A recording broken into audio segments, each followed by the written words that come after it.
Welcome to the pilot episode of Budget Podcast.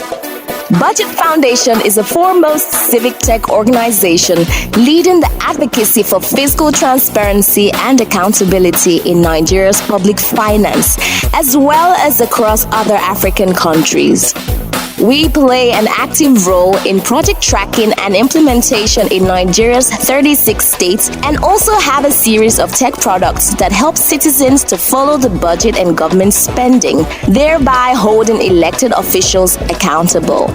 Join us every month for conversations on grassroots engagement, governance, public finance, budget analysis, project tracking and service delivery, extractive transparency, and social innovation. So, sit back and enjoy the episode.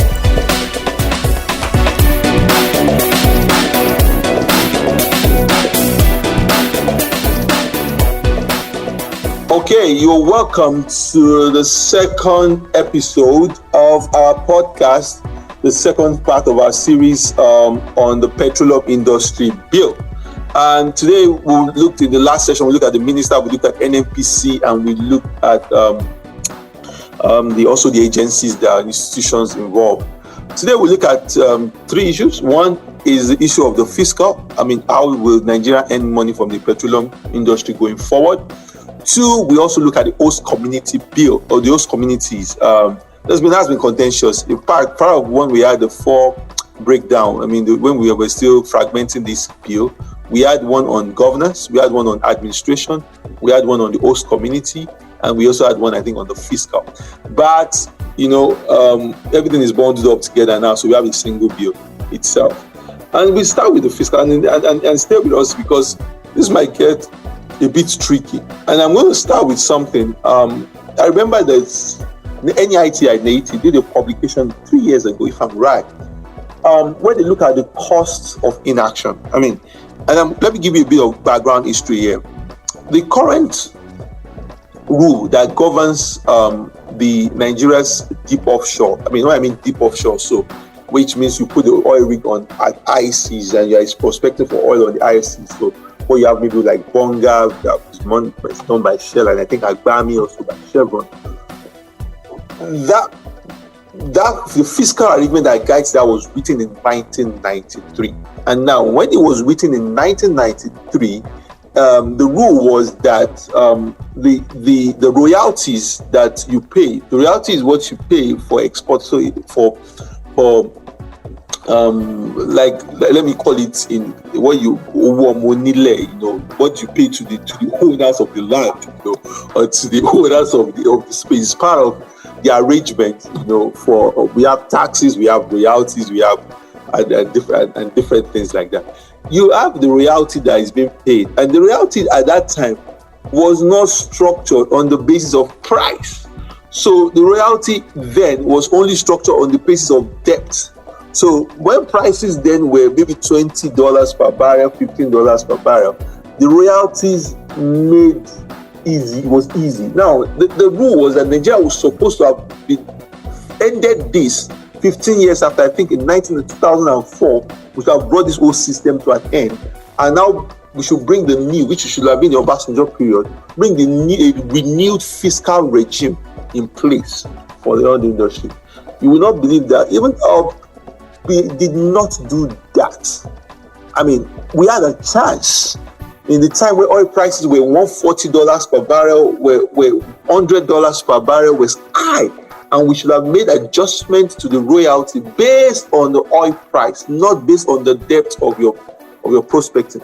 We did not, of your production, we did not make adjustments. And in Haiti, according to Nate, we lost a whole lot of money. Adejoke, what's your own position on this? I'm glad to have you on board again. Thank you, Lucian. That was a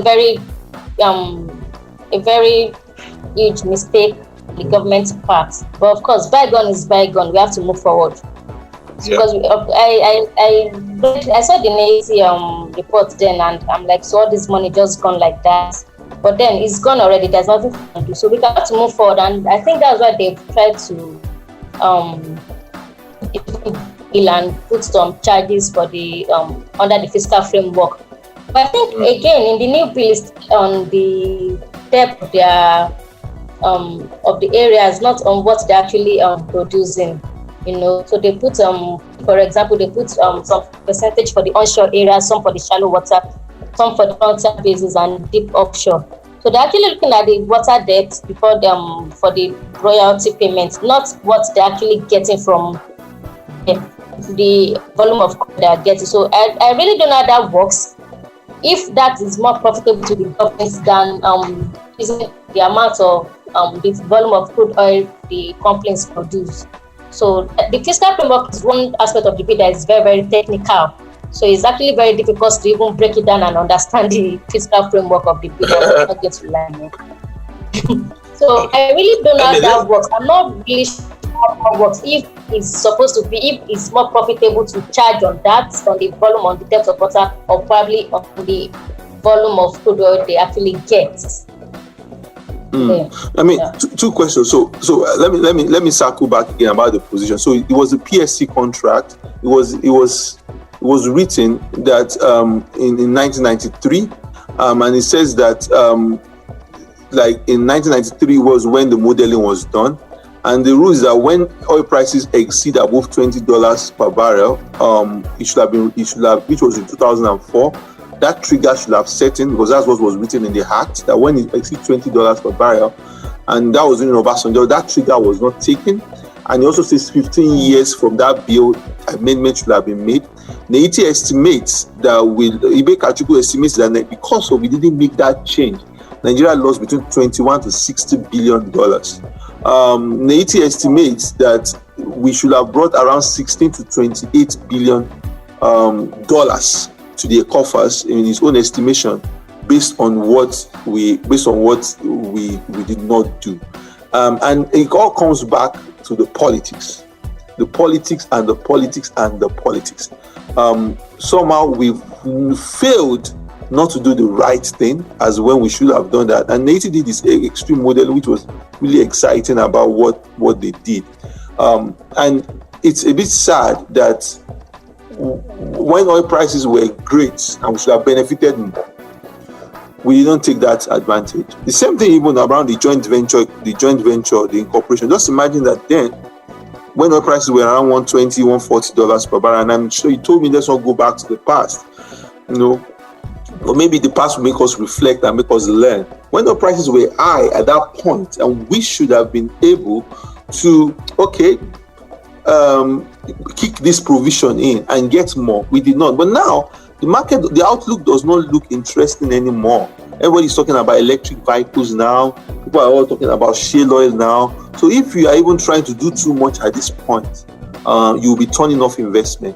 I mean, Adejoke, how do you think we have to balance between seeking investment for the country and also trying to also maximize the revenue? How do you keep that balance in an environment where oil is looking like the time and the era is gone, Yeah, sure. The time and era of oil is actually in Nigeria, because from probably 30-40 years to this time, we might not have any oil again in the country.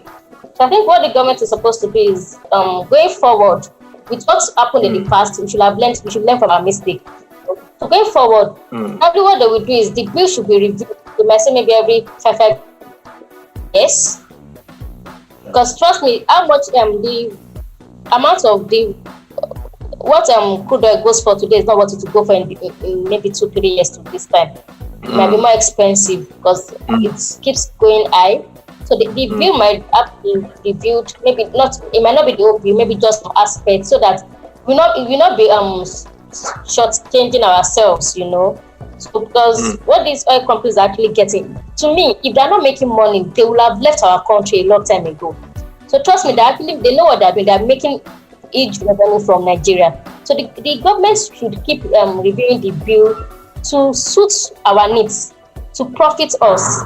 So what we are getting today, from these oil companies shouldn't be what we get next 5-10 years when crude oil prices have gone higher. So they need to keep reviewing the bill so that it will make sense that we are not shortchanging ourselves. But then again, you mentioned politics like the last time, because some of the people in power have probably shares in these companies too, so they might not want that to happen. All right. Let's just so we have royalties by depth. Marginal fields, it ranges from 5 to 18%. Onshores will have more crude oil royalties. I mean, considering that those ones are being done on the land and maybe more needs to be funneled to the people. The risk level is also very, very low on onshore areas. So, I mean, the depth most time for drilling is low. But for offshore, for deep offshore, and also for marginal fields, which are always very small, but the risk is much more higher. You might think you have a lot in there, but you get there and you find nothing. So, because of the higher risk, some of them bear more, bear less.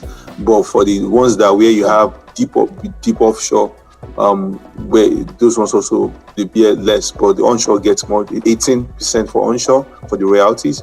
Then you also have the royalty by price, which means that at $100 per barrel, an extra 5% will kick in. And at $150 per barrel, 10% or greater than greater than $150 per barrel. I don't know if that's going to happen. 10% itself will kick in. Then we also have the natural gas royalties, which is also deep offshore areas, 5% onshore areas, which the risk is much more lower, 7.5%. There's also what you call an hydrocarbon tax. So everyone will pay hydrocarbon tax. We don't know how that will work for the joint ventures, but we apply to onshore, we apply to shallow water, and we apply to deep offshore, and also crude oil or crude oil concentrate or macerated gas. All of that would apply to hydrocarbon tax. So the hydrocarbon tax is what replaces the petroleum profit tax, which we have right now, that is administered by the FIRS. And that's there's a projection in the taxation on the petroleum taxation for the deep offshore. That means the converted licenses, that's going to be 5%. So the deep offshore new licenses, it will be 10%. For the shallow water, it will be 20%. For the onshore licenses, it will be 22.5%. That's the one on the ground. Shallow water converted licenses, that means old licenses that are now converted, that's 37.5%. Onshore converted licenses, which is going to be on land, that's 42.5%. So it looks like the incentive is more that people should explore our offshore. Let me bring something to you, Adejoke, before we leave the fiscal part. Like you said, the fiscal part always tends to look a bit challenging. But like I said, how do you balance, between what you're supposed to get from the oil production? We were producing 2 million per barrel around the 70s, mid 70s. Up till early 1980s. We had a bit of slump in 1980 in production. I think more of that has to do with the nationalization of oil assets. In the 80s, and 80s were really a terrible time also for the oil industry, because oil prices were very, very low until maybe early 1990s, when we had the Gulf War and oil prices jumped off again. My question is, if we look at this whole oil prices up today, oil prices down today, why have we not moved from 2 million barrels production in the 70s? In the 70s, I'm talking about the 70s, and we're still doing 2 million barrels, less than 2 million barrels today. What exactly does that tell in the Nigerian story about how we have been unable to attract investment into the oil industry? Is this because of this PIB, or are there other issues surrounding that? Yeah. Well, the question is a very dicey one, because one would expect that the production should be increasing on a norm, but it is not. But then again, I believe we have more oil companies as of today than in the 70s. So it's just few of them in the 70s that were producing 2 million barrels per day than today. So I believe that's probably environmental factor, and some of them again might say maybe the companies will tell you what the government is getting from them is too much, which I don't want to believe is too much.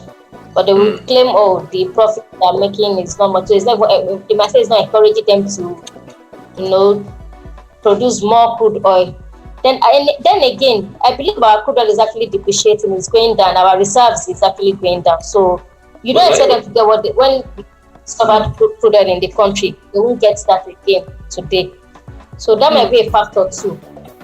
Might be a factor because, like I said, we're in the next 30 years of might not even have crude oil again in the country. So that is it. So that might be some of the factors why why the production level is getting lower by the day.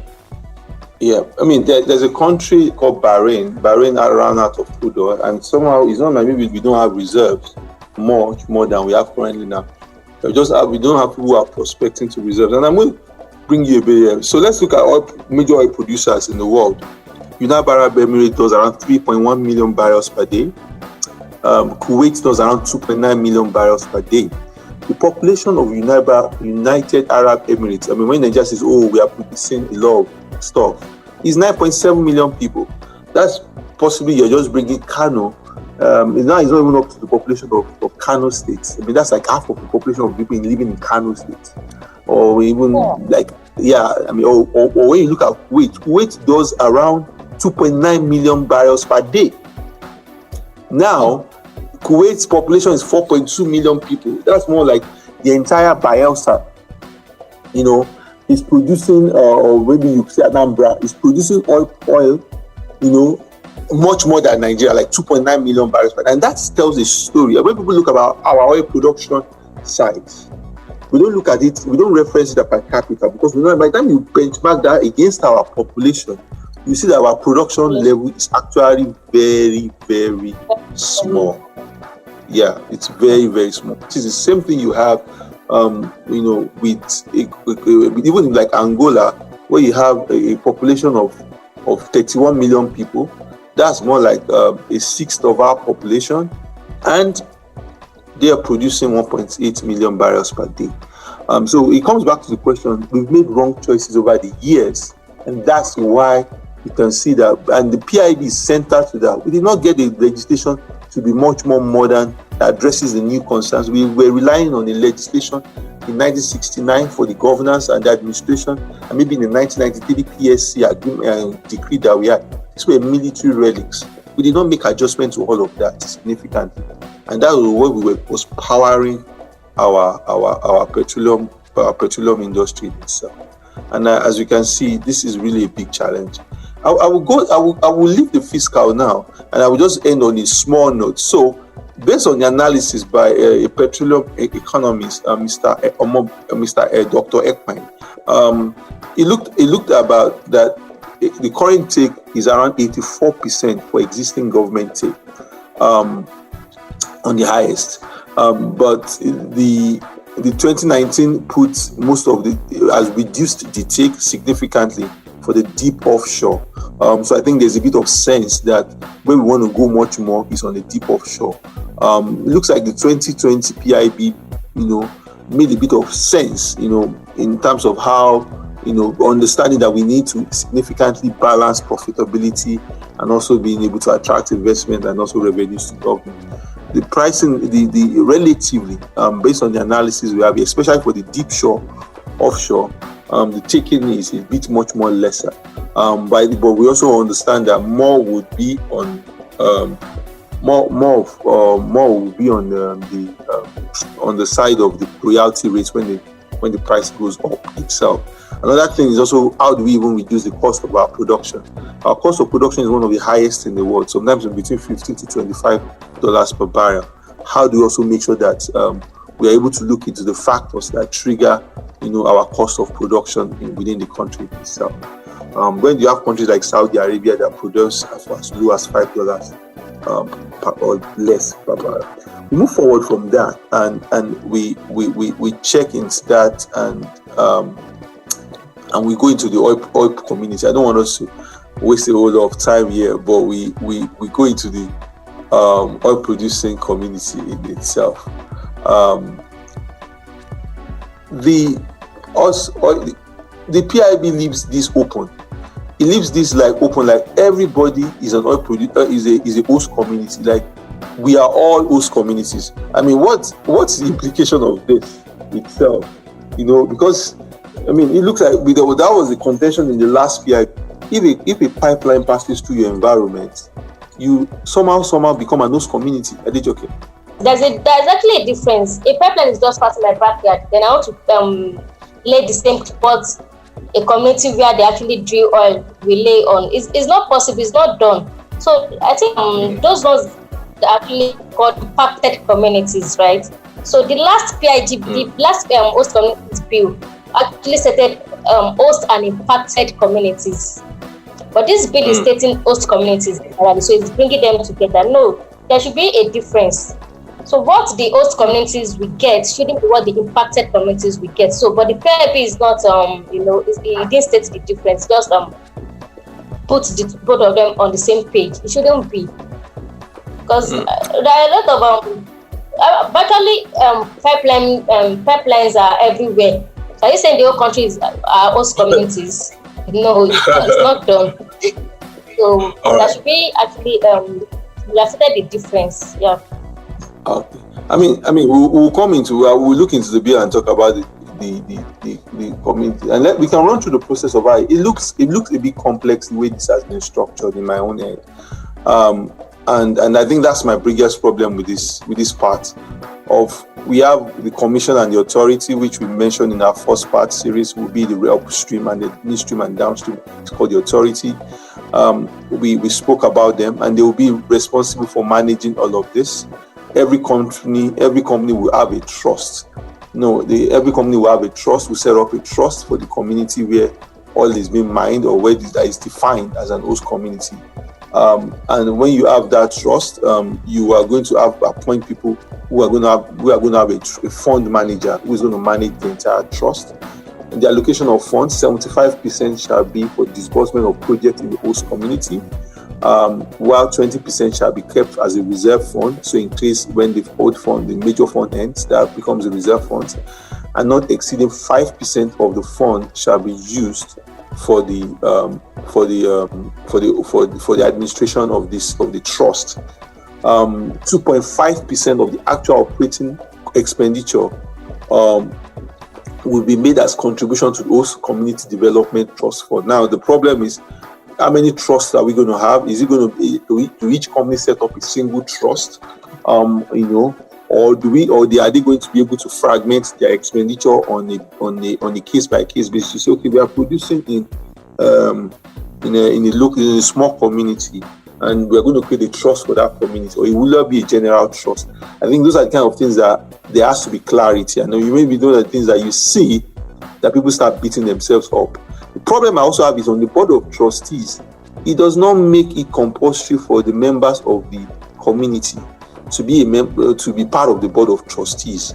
And because what you now have is that you now set up another parallel committee called the Host Community Advisory Committee. I mean, it looks like too many layers here. Host Community Advisory Committee, the trustees, the management of the trustees. Well, exactly, how do you think actually should have that work in the name of in the case of inclusion? Yeah. For me, the creation of the Host Community Development Trust is really a good one. I mean, it will give the communities a sense of belonging. Okay, they haven't put them into consideration apart from the general money being spent in the general allocation the state gets on oil revenue. But the bill's major flaw is the non-inclusive arrangements proposed for the administration of the trust. You cannot relegate the host and impacted communities to maybe the role of a mere spectator in the management of this trust, because they need to be on the board.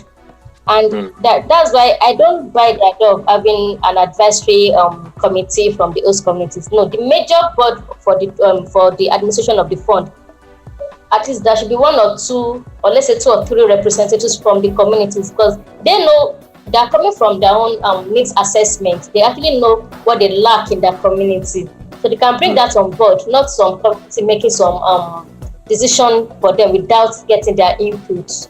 So I think that's just the bill's major flaw. The people that manage this trust, the communities need to have representatives there on the board. So so they should be there. But having an advisory committee separately doesn't make sense to me at all. Okay. I mean, another thing that the bill says is this: that if you are in a community and there's a biggie, or what you call a crisis, pipeline is burst, there's challenge or anything happens, you are going to be liable. That money will be deducted from the money that is due to your community in a way. And I think that's section 257. I said, where in any year of vandalism, sabotage, or civil unrest occurs that causes damage to petroleum and designated facility or disrupts production activities within the host community, the community shall forfeit its entitlement to the extent of the cost of repairs of the damage that may have resulted from the activity with respect to the provisions of this act. So that means you vandalize, you cause civil arrest, you do a breed of shutdown, you are going to the other cost from. Do you think that is that good enough? I mean, it looks like that makes people much more, those communities, to be able to rein in on maybe young people and other people that want to cause unrest within their environment. Those are, once we do this, we are losing money. Yeah. So to me, I think to some extent it makes sense, because sincere, we know that is the same host community that really bust these pipelines. That's the truth, right? They might be angry, but then again, if government is saying they will be punished, they will lose their money, I think it will give them some sense of responsibility.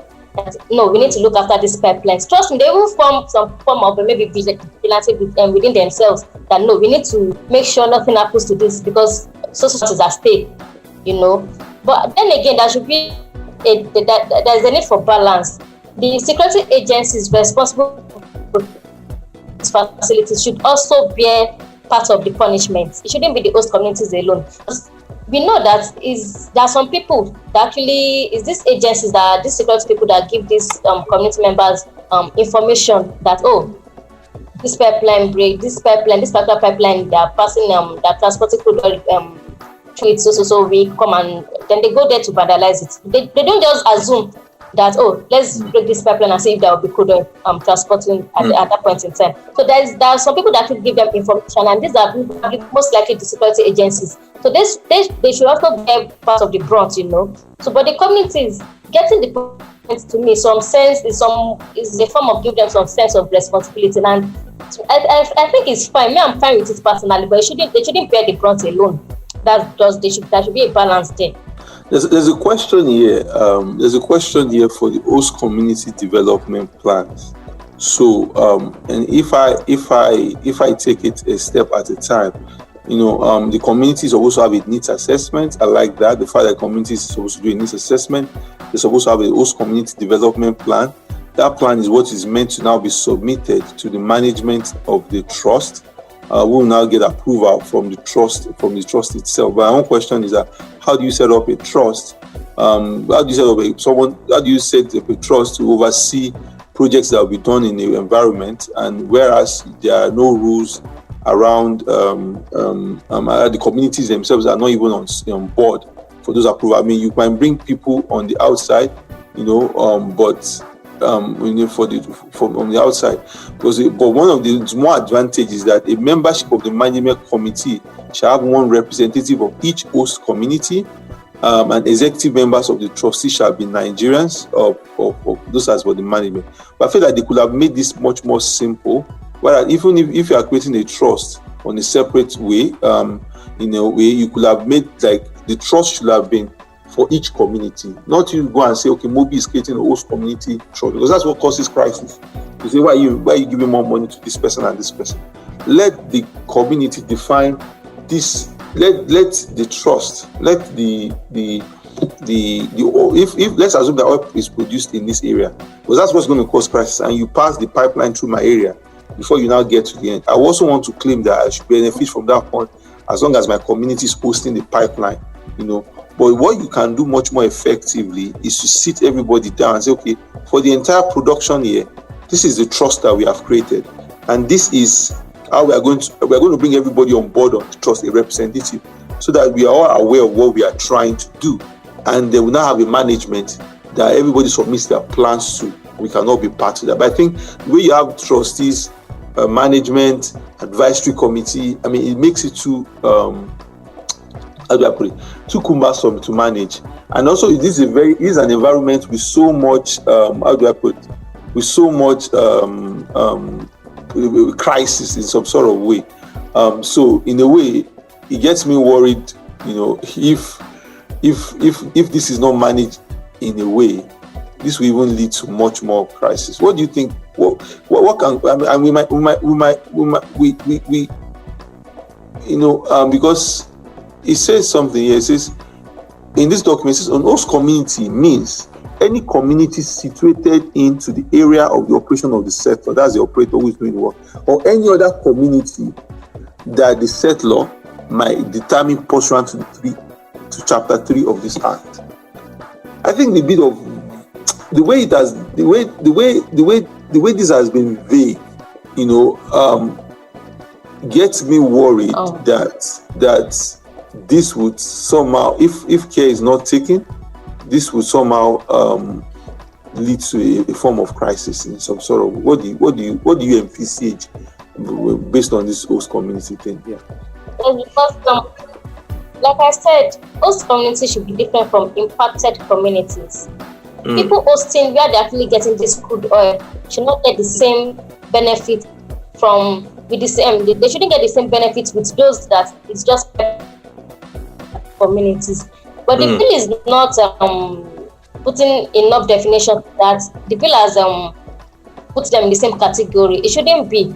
So that way, at the end of the day, will lead to some maybe fight and quarrel. I mean, I think that brings us to the end. I mean, to all where we have found out here. I mean, there will be as you have said, host impacted communities should have been separate, so that maybe it's helpful for them to be able to define who is hosting and who is impacted, because this is going to be of the crisis as we go along the way, where we will be able to say, why should you take much? Why should you have this much?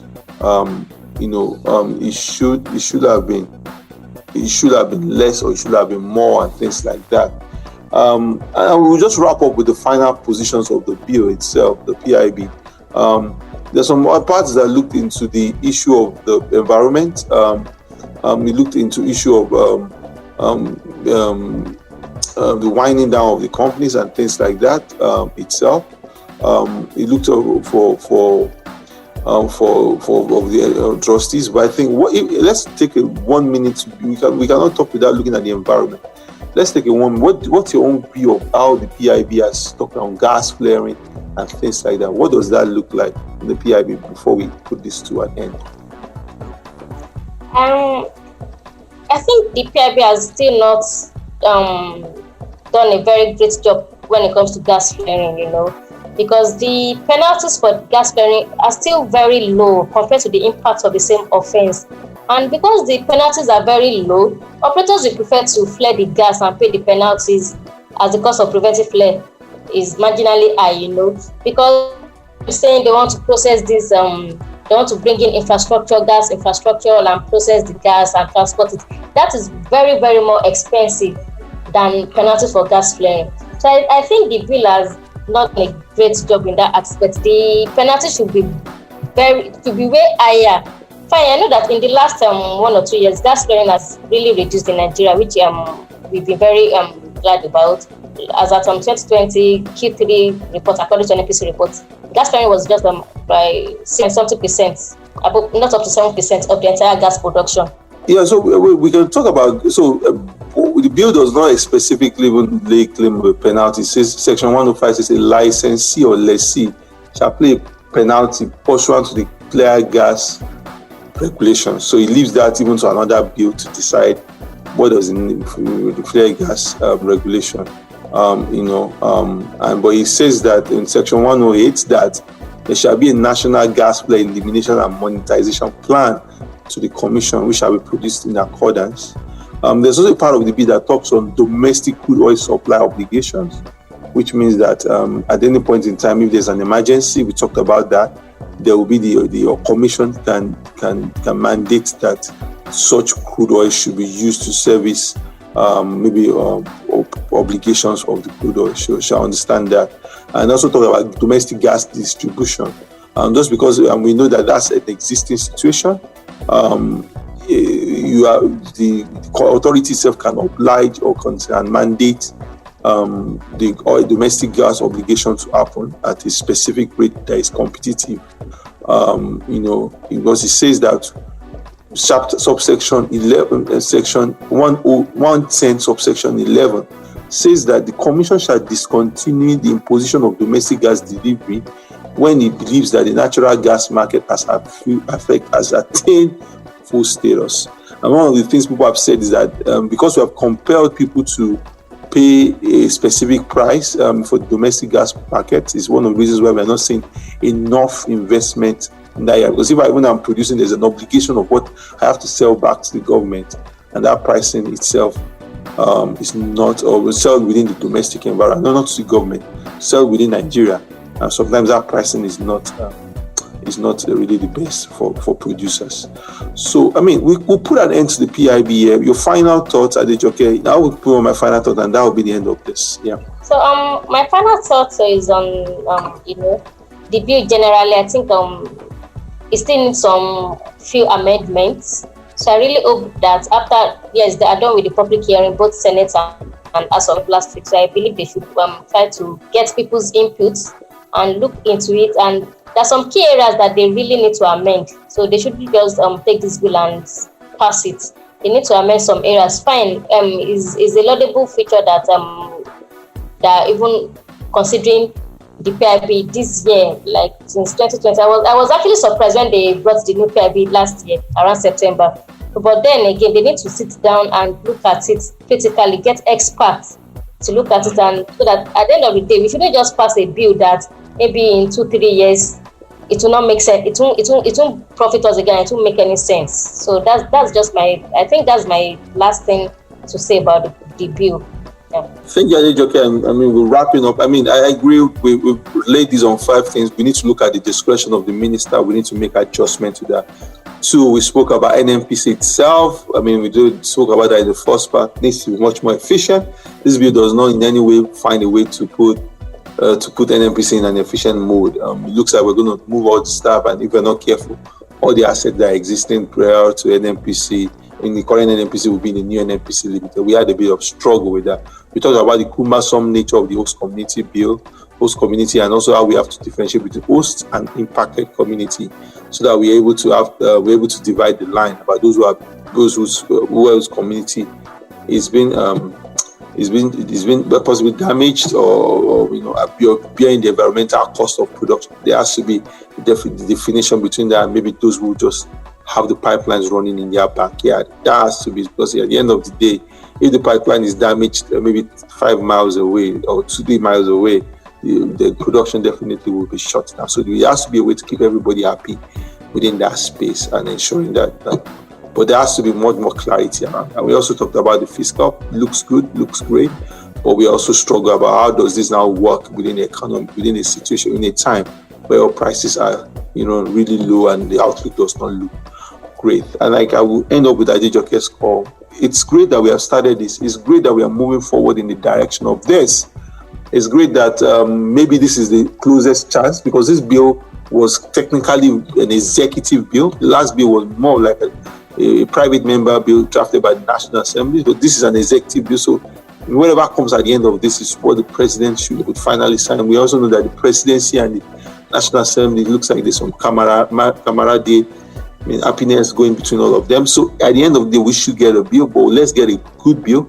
So in the next 2 years, in the next 3 years, we're not coming back and say this arrangement has not been optimized. Now, this arrangement does not work for Nigeria. Thank you so much, everyone. May Nigeria win at the end of the day. Thank you, Adejoke. It's been a pleasure having you here for these 2 series, the PIB. And thank you, and keep joining us for more. We'll keep posting more stories and more podcast sessions. Have a great and wonderful time.